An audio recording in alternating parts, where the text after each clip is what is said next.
1947 সালের 15ই August British শাসনের অবসান হয়। আইনিভাবে সেটা ছিল ক্ষমতার হস্তান্তর। ভারত স্বাধীন অধিরাজ্য হয়।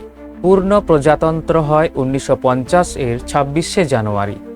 প্রতিশ্রুতি ছিল মানুষ মুক্ত হবে, সম্মানে বাঁচবে। কিন্তু আজ 79 বছর পর কি দেখছি আমরা?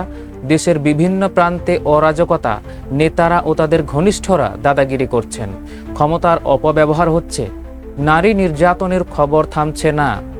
ভারতের বিভিন্ন রাজ্যে নারীদের ওপর নির্যাতনের হার বেড়েই চলেছে। দিন প্রতিদিন বর্বরতার সীমা ছাড়িয়ে যাচ্ছে। নারীদের ওপর অত্যাচারের খবর বারবার আসছে।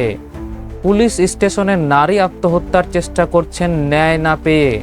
এদিকে রাজনৈতিক দাদাগিরি, ঘৃণা ছড়ানো, ছাত্রদের ওপর লাঠিচার্জ, ক্ষমতাবানদের বিরুদ্ধে মামলা ঝুলে থাকা, এসব কি স্বাধীন দেশের ছবি?